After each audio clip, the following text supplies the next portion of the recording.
하나님 말씀은 구약성경 잠언 20장 23절에서 25절까지입니다.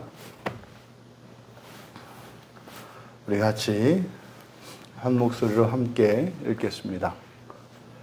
한결같지 않은 저울추는 여호와께서 미워하시는 것이요 속이는 저울은 좋지 못한 것이니라.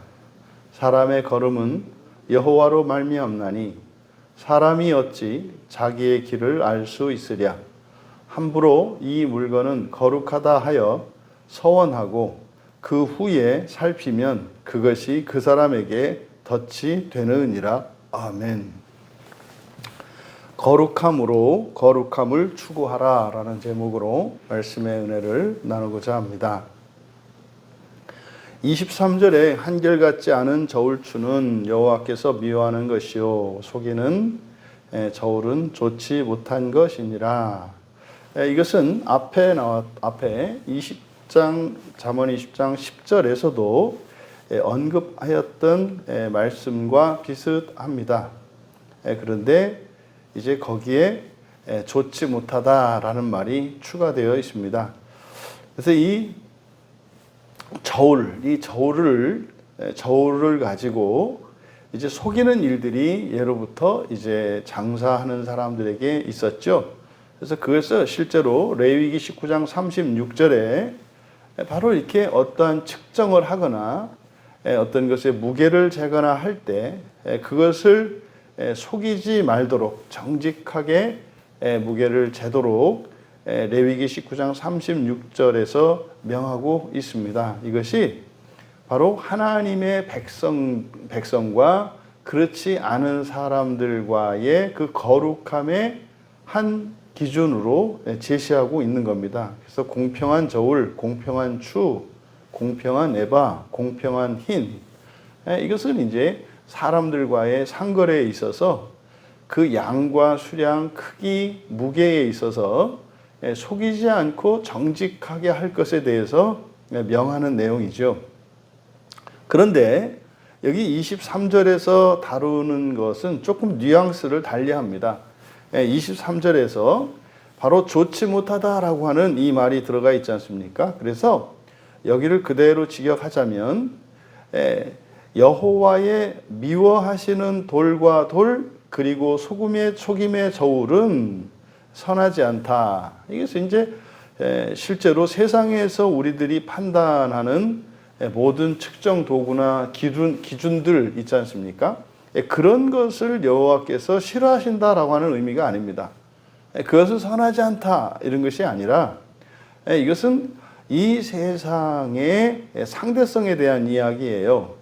그러니까 이 세상에 있는 법과 도덕이 완전한 게 있겠습니까? 없잖아요. 그래서 지금 23절에서 말씀하는 뉘앙스는 이 세상에 있는 것과 하나님 나라의 것, 그리고 사람의 기준과 하나님의 기준에 이렇게 뛰어넘을 수 없는 무한한 질적, 양적 차이를 23절에서 밝히는 것입니다. 그러니까 이 세상에 있는 정의나 도덕, 법, 이런 것들이 절대적이지 않다는 거예요. 그래서 아무리 이 세상에서 그리고 인간적으로 완벽하고 선하고 정의로운 것 같이 보인다 할지라도 그것이 하나님의 기준에서 하나님 나라의 기준에서는 턱없이 모자라다라고 하는 것을 23절에서 밝힙니다. 그리고 이제 24절에 사람의 걸음은 여호와로 말미암나니 사람이 어찌 자기의 길을 알 수 있으랴. 그래서 23절은 이 세상과 하나님 나라, 사람과 하나님의 무한한 질적 차이를 이야기했고 24절에서는 그러니까 뛰어난 사람과 보통 사람을 비교하고 있습니다. 그러니까 뛰어난 사람을 보통 사람이 이해할 수 없다는 거예요. 24절은. 그래서 24절의 앞에 사람이라고 번역된 이 단어는 게베르라고 하는 말인데 이 게베르는 보통 사람들을 뛰어넘는 위대한 사람들, 특별한 사람들을 의미합니다. 그래서 성경에서 용사라고 번역이 되죠. 그러니까 이 게베르는 사람들 가운데 뛰어난 우수한 사람들, 특별한 사람들을 나타내요. 그래서 사람이라고 번역한 게베르를 용사로 번역을 하면, 이때 용사라고 하는 것은 단지 싸우는 사람, 어떤 군인 이런 의미가 아니라 보통 사람들보다 뛰어난 사람을 나타내는 말이에요. 그래서 용사의 걸음은 여호와로 말미암나니, 말미암다라고 번역한 것은 여호와로부터 이렇게 되어 있기 때문에 말미암는다 한 겁니다. 그러니까 뛰어난 사람은 하나님으로부터, 여호와 하나님으로부터 생겨난 거다 이 말이에요. 그리고 사람이, 이제 요 사람이 바로 앞에 있는 게베르와 비교하고 있는 아담입니다. 그러니까 이 아담은, 뒤에 있는 사람은 보통 사람이에요. 그러니까 사람이 어찌 그의 길을 이해할 수 있을까? 이때 그의 길이라고 하는 것은 용사의 길이죠. 그러니까 앞에서부터 쭉 직역한 것을 읽어보면 용사의 걸음은 여호와로부터, 사람이 어찌 그의 길을 이해할 수 있을까? 그러니까 그냥 보통 평범한 사람이 있고 정말 선천적으로 여호와로부터라고 하는 이것은 선천적으로 타고난 자질이 뛰어난 사람들이 있다는 거죠. 그래서 보통 사람들과 타고난 자질이 뛰어난 사람들 사이에 여기에도 큰 차이가, 보통 사람들은 다다를 수 없는 그런 차이점이 있다는 겁니다. 그래서 그 사람들의 길을 이해할 수 없다. 이거는 도저히 이해할 수 없다는 거죠. 그러니까 23절과 24절이라고 하는, 24절에서 밝히고자 하는 것은 어떤 기준, 수준이라는 것이 있는데 이런 존재론적인 차이, 본성적인 차이에 의해서 분명한 격차가 있다라고 하는 것을 이야기하는 겁니다. 지금 우리들이 살펴보고 있는 주제가 뭡니까? 이 세상에서 받을 수 있는 복이 있고, 그리고 이 세상에서는 얻을 수 없는, 그리고 뭐 발견할 수도 없는 하늘에 속한 복이 있다는 것 아닙니까? 그러니까 지금 23절과 24절의 이 설명은 이 땅에서 우리가 누릴 수 있는 복과 그리고 하늘로부터 부어지는 복이라고 하는 것은 이렇게 무한한 질적 차이가 있다. 그것은 이 세상에서도 뛰어난 사람과 보통 사람 사이에도 뛰어넘을 수 없을 만큼 그런 차이가 있지 않느냐라는 것이 23절과 24절의 설명입니다. 그러니까 만약에 우리에게 이 세상의 복과 하늘의 복이 주어진다면, 또 사람의 의와 하나님의 의가 주어진다면 당연히 우리는 하나님 나라의 복과 하나님의 의를 선택해야 된다는 것을 말씀하는 겁니다. 그러면 그렇게 보면 여러분, 우리가 예수님을 믿고 신앙생활을 하는 게 낫겠습니까? 그렇지 않고 뭐 다른 종교를 가지거나 아니면 아예 종교가 없는 것이 낫겠습니까? 그러니까 당연히 예수를 믿고 신앙생활을 하는 게 너무나 당연하다 이 말이에요. 그런데 그것이 사람들이 왜 그렇게 선택하지 않을까요? 바로 이 부분에 대해서 성경이 이제 말씀하는 겁니다. 25절은 굉장히 중요한 말씀을 담고 있는데 내용이 좀 어렵습니다. 그래서 번역을 25절은 정말로 뭐 형편없이 번역을 했습니다.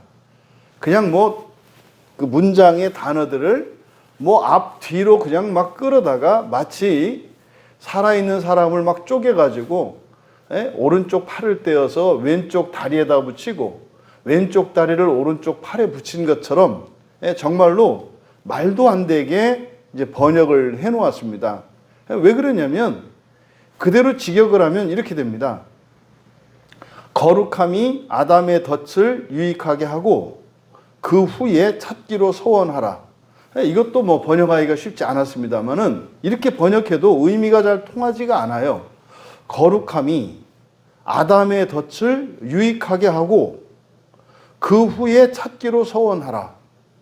그러니까 도대체 이 의미를 파악할 수가 없으니까 그냥 여기에 있는 단어들을 갖다가 그리고 없는 말들을 막 끼워 넣어가지고 지금 25절을 만든 거예요. 함부로 이 물건은 거룩하다 하여 서원하고 그 후에 살피면 그것이 사람에게 덫이 되느니라. 25절의 내용이 뭡니까? 그냥 뭐 이렇게 함부로 서원하지 말라는 거죠. 서원하고 서원을 지키지 않으면 오히려 그게 죄가 된다는 말이죠. 그런데 본문은 그런 뜻이 아니라고요. 그러니까 23절과 24절에서 밝히고자 하는 내용이 뭐예요? 이 세상의 복이 아니라 하늘의 복을 추구하라는 겁니다. 그런데 실제로 우리의 일상에서는 그런 일이 일어나지가 않아요. 그러니까 25절의 내용을 그냥 간단히 설명하자면 하늘의 복이 우리에게 주어져도 사람들은 그것을 뭘로 바꾼다는 거예요? 세상의 복으로 바꾼다 이 말이에요. 그러니까 하늘에 신령한 것이 주어지면 우리가 거기에다가 이렇게 흑칠을 해서 세상의 것으로 바꾸는 일들이 일어나는 거예요. 그러니까 하나님이 사람의 몸으로 이 땅에 오십니다마는 예수 그리스도를 하나님으로 인정하지 않고 거기에다가 그냥 흙을 발라서 그냥 보통 사람으로, 그래서 뭐 좀 뛰어난 사람이기는 하지만 절대로 하나님이 아닌, 그래서 사람들이 사람을 평가하는 것처럼 예수님도 사람의 판단의 대상인 것처럼 만들어서 죽여버리잖아요. 개인적으로는 예수님이 비교할 수 없을 정도로 탁월합니다. 그것에 대해서는 어느 누구도 이의를 제기하지 않아요. 그런데 예수님을 무엇으로 죽입니까? 이 세상의 권위와 이 세상의 법으로 그리고 수의 힘으로 예수님을 죽여요. 이것은 이 세상 법정으로, 이 세상의 법으로는 정당성을 갖습니다. 왜요? 재판의 과정을 거쳤죠? 그리고 왕의 판결이, 총독의 판결이 있었죠? 그리고 사형을 집행했으니 이 세상의 법을 따라서 아무 하자가 없습니다. 그러니까 이게 지금 굉장히 우리나라에서 일어나고 있는 일과 매우 유사한 상황이거든요. 그러니까 바로 이 부분을 25절에서 말씀한 거예요. 그러면 좀 단어 하나씩을 뜯어서 보면 지금 우리말 성경에 함부로라고 번역된 이 단어는 알라라는 말인데 이 알라라는 말이 구약 성경에서 여기 한 번밖에 사용되지 않아요. 그러니까 이 뜻을 알아내기가 어렵습니다. 그런데 히브리어 이 알라가 헬라어의 케르도스, 유익이라는 말이거든요. 헬라어 케르도스에 해당하는 말입니다. 물론 이 알라 이것은 동사고 케르도스는 유익이라고 하는 명사예요. 그래서 이 케르도스가 사용되는 본문이 빌립보서 1장 21절입니다. 그러니까 내 안에 그리스도가 사시기 때문에 죽는 것도 유익하다라고 말을 하는 거예요. 여러분, 이게 지금 이 말씀은 빌립보서 1장 21절의 말씀과 일맥상통하는 이야기입니다. 그러니까 예수 그리스도를 내가 가짐으로, 다시 말해서 내가 예수님을 믿고 예수님으로 말미암아 성령이 내 안에 계심으로 우리는 신성을 가지게 됩니다. 그래서 내가 당장 죽어도 그것이 나에게 유익이 된다고 밝히는 것이 빌립보서 1장 21절 말씀이에요.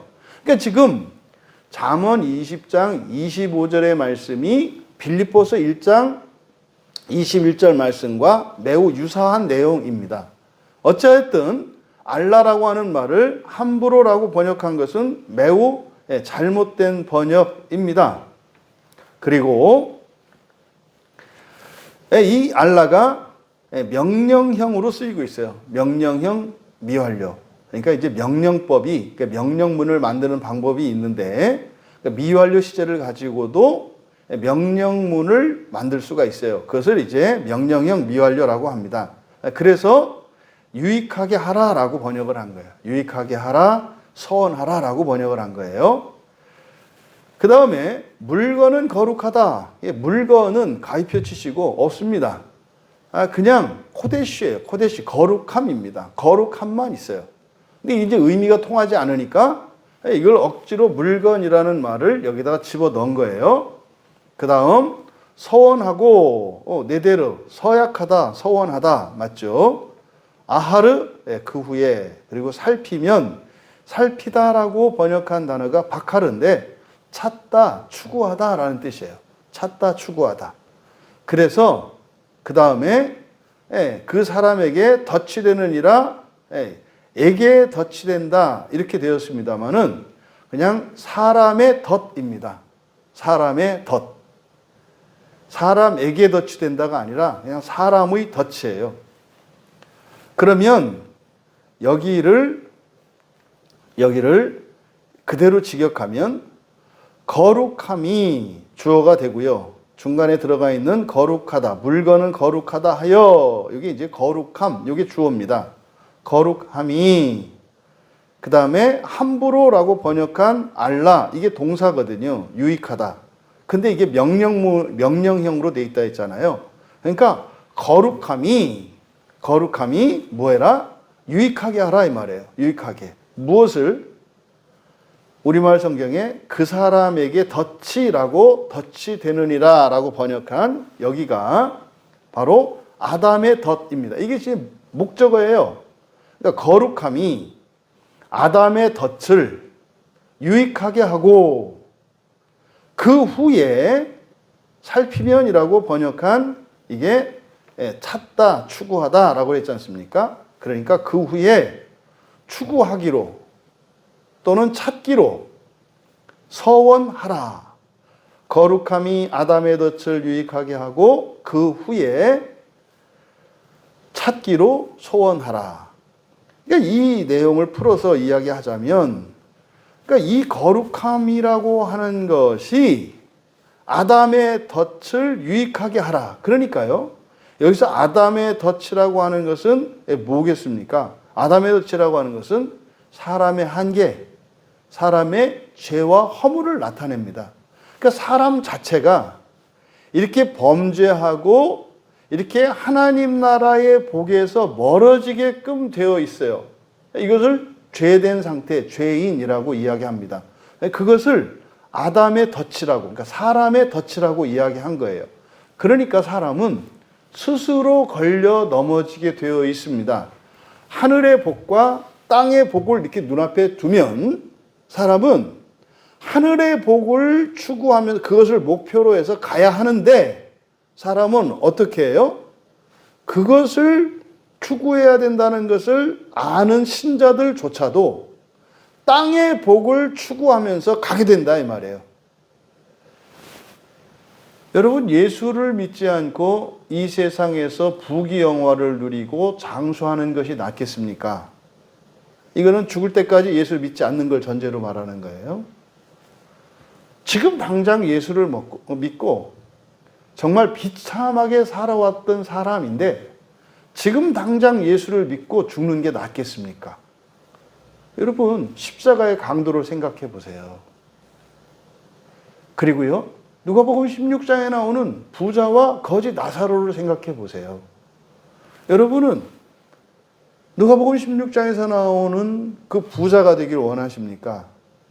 아니면 그 집 문 앞에서 개가 와서 그 썩은 데를 핥던 거지 나사로가 되기를 원하십니까? 성경은 분명히 우리는 하늘의 복을 선택하는 것이 지혜롭고 현명하고 총명한 것이라고, 복된 것이라고 말을 해요. 근데요, 우리가 그렇게 살지 못해요. 이거는 그냥 예수를 믿지 않는 사람들 말이 아닙니다. 거듭난 사람들조차도 그게 안 된다고요. 그게 안 된다니까요. 그래서 이것을 사람의 덫이라고 말한 거예요. 그러니까 말입니다. 신자라 할지라도 정말 부활이 무엇인지 알고 첫째 부활이 있고 지옥을 거치는 부활이 있다는 것을 들어서 알고 계신 우리 광야교회 교인조차도 그렇게 하나님 나라의 복을 향해서 지금 당장 순교해도 좋습니다라고 하는 인생을 사는 것이 복되다라는 걸 알면서도 그렇게 살 수 없다 이 말이에요. 성경을 보고 설교를 한 번 더 듣는 것이 이건 나 자신뿐만 아니라 우리 가정은 물론이요 가문 전체 조상과 자손들 더 나아가 이렇게 지금 답답한 것 같은 나라와 이 시대와 온 세상에 유익을 끼치는 것이라는 것을 들어서 알고 있는 여러분들조차도 안 된단 말이에요. 그래서 바울은 이것을 사망의 몸이라고 말합니다. 사망의 몸. 이것을 여기서는 뭐라고 솔로몬은 이야기하는 거예요? 사람의 덫이라고 얘기를 하는 거예요. 사람의 덫.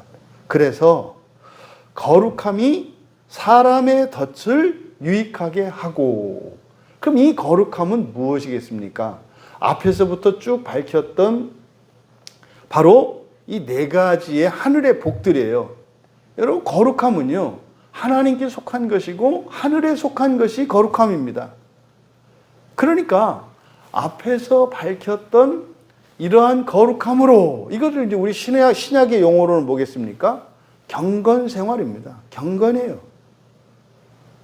성경을 읽고 설교를 듣고 성경의 진리를 알아가며 또 그것의 은혜를 누리며 첫째 부활을 향하여 하나님의 은혜로 살아가는 것, 경건 생활이에요.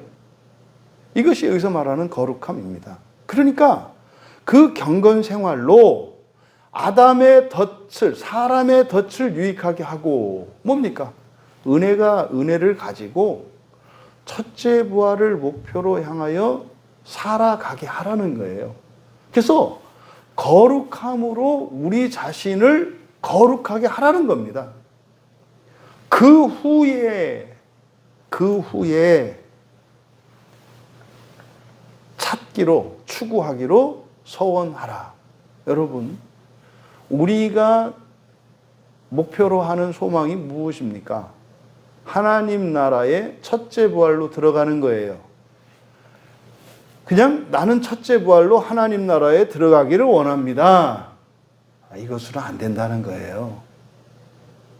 첫째 부활을 알아도 첫째 부활이 아니면 지옥을 거쳐야 된다는 사실을 성경을 통해 듣고 믿고 변화되어 깨닫게 되었다 할지라도 그것을 추구하면서 살아가는 일은 또 다른 것이라고 말하는 거예요.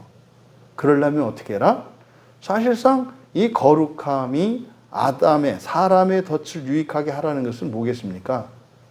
본성의 변화를 입으며 해요. 본성의 변화를 입으며. 본성의 변화를 입으면 인격의 변화는 물론이요, 가치관의 변화는 물론이요, 생활 방식과 인생관도 달라지는 거죠. 그러니까 바로 지금 23절에서 25절에 걸쳐서 우리에게 가르쳐 주는 다섯 번째의 하늘의 복, 이것이 무엇입니까? 거룩함으로 거룩함을 이루어가며 거룩함을 추구할 수 있게 된 거예요. 근데 여러분, 이것은 마치 우리에게 쥐어준 보물지도와 같은 것입니다. 여러분들에게 보물지도가 주어진 것은 보물이 여러분 손에 쥐어진 것은 아니에요. 여러분들이 성경이라고 하는 보물지도를 가지고 있은들 여러분들이 그 지도를 펼쳐서 지도를 따라서 그 길을 가지 않으면 보물을 여러분 손에 넣을 수 없다 이 말이에요. 그러니까 예수님께서 천국을 비유하실 때 진주장사, 밭에 감추인 보화의 비유를 통해서 말하지 않습니까? 여러분, 하나님 나라는 밭의 땅 속에 감추어져 있는 보화와 같아요. 어떻게 해야 돼요? 땅을 사야 되고요. 그래서 내 소유로 삼아야 한다고요. 그 땅이 나의 소유가 되었다 하더라도 그 보화가 내 손에 쥐어지지는 않아요. 어떻게 해야 돼요? 곡괭이로 말입니다. 땅을 파야 돼요. 땅을 파면 말입니다. 그게 무슨 맨 흙으로 되어 있어서 그냥 푹푹푹푹 파집니까? 여러분, 땅이라고 하는 것은요, 그게 100년인지 1000년인지 10,000년인지 모를 만큼 다져진 땅이에요. 그 안에 무엇이 묻혀 있는지 알 수 없습니다. 때로는요, 집채만한 바위가 땅 밑에 가로막혀 있어서 그 보물에 도저히 다다를 수 없을 것 같은 장애가 있어요. 어떻게 됩니까? 곡괭이로 바위를 쪼개야 돼요. 이게 가능합니까? 불가능하잖아요. 그러니까요, 하나님께 기도하고 은혜를 구해서 하늘의 천사들을 보내주셔서 그들로 하여금 이 바위를 쪼개달라고 요청해야 되는 거예요. 여러분, 그 바위만 쪼개면 됩니까? 깊이를 알 수가 없어요. 여러분, 진주장사가 말입니다. 그 하나의 가장 큰 진주를 사기 위해서요, 많은 것을 버려야 돼요. 다 버려야 합니다. 여러분, 하나님 나라가 그런 게 아니에요. 지금 25절에 있는 이 말씀이 예수님으로 사도들로 해석이 되어진 것임을 알 수 있어요. 그러니까요, 이 잠언 20장 25절은 단언컨대 아직까지 그렇게 쉽게 드러나지 않았던 본문으로 여겨져요. 실제로 이 본문을 이렇게 직역조차 하신 분들이 없는 것으로 보여요. 제가 봤을 때는. 그러니까 지금 이게 전체 하늘의 복과 땅의 복이라고 하는 이 주제 하에서 따라갈 때 이 본문의 의미가 이해되고 파악되는 것이지, 그냥 한 절 한 절을 쪼개가지고 이렇게 보려고 했을 때는 도대체 이거는 감이 잡히지 않는 말씀입니다. 우리는 이 말씀을 그렇게 적용할 수 있어요. 우리는 첫째 부활이 무엇인지를 알고 그걸 믿습니다. 그걸 우리는 소망합니다. 하나님 나라가 무엇인지 이미 우리는 알고 있습니다. 여러분, 우리 인생의 목표는 분명합니다. 그런데 말이죠. 하루에 10수번도 우리의 마음이 비껴나가는 것을 보게 돼요. 우리의 생각은 물론이고, 우리의 일상생활의 말과 행동과 이런 것들이 하나님 나라에서 미끄러져 가는 것을 보게 돼요. 왜 그렇습니까? 사람의 덫 때문에 그래요. 우리 자체가 멀리 있는 비교할 수 없이 더 가치 있고 큰 것보다 당장 눈앞에 있는 작은 이익이 우리를 강렬하게 유혹하기 때문입니다. 그 유혹에 넘어지는 것은 사람으로서는 어쩔 수 없는 것인 것처럼 보여요. 왜요? 죄를 한 번도 지은 적이 없었던 하와가 유혹되거든요. 예수님과 함께 사셨던 사도들이 금세 넘어지거든요. 그러니까 이것은 오직 정말 성령이 우리 안에 오셔서 우리의 거룩함의 원천이 되어주시기 전에는 불가능한 거예요.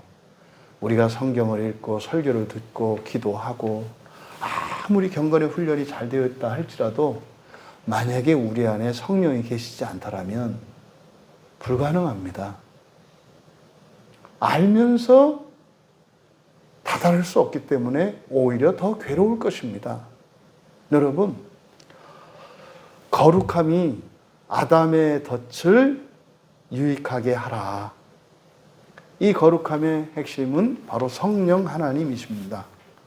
성령 하나님께서 나를 그 영광스러운 첫째 부활을 향하여 나아갈 수 있도록 그것이 유익이 되게 하십시오. 그것이 우리들이 하는 경건 생활의 목적이에요. 성경을 읽고 설교를 반복해서 듣고 기도하고 예배하며 하나님의 말씀을 따라 살아가기로 몸부림을 치며 때로는 넘어지더라도 다시 작심삼일하고 칠전팔기 하면서 다시 또 언약을 갱신하며 나아가는 것, 이것이 바로 25절 상반절에서 이야기하는 거룩함이 아담의 덫을 유익하게 하라는 거예요. 그 후에 찾기로 추구하기로 소원하라. 첫째 부활을 향해서 가겠다고 맹세하라는 것입니다. 여러분, 거룩함의 본성의 변화를 덧입으며 첫째 부활을 추구하며 살아가시는 우리 모두가 되시기를 주님의 이름으로 축원합니다. 존귀하신 하나님, 하나님께서 주신 성경과 또 하나님께서 가르쳐 주신 부활의 지혜와 또한 그리스도께서 보내어 주신 성령으로 저희들의 죄성을 극복하며 본성을 변화시키며 살아가며 우리 주 예수 그리스도를 완전히 닮아 첫째 부활에 이르기를 추구하는 저희들이 되게 하옵소서. 단순한 지식으로가 아니라 단순한 인격으로가 아니라 저희들의 힘과 마음과 뜻과 목숨을 다하여 첫째 부활의 소망을 향하여 살아가는 저희들 모두가 되게 하옵소서. 감사하며 예수님의 이름으로 기도하옵나이다.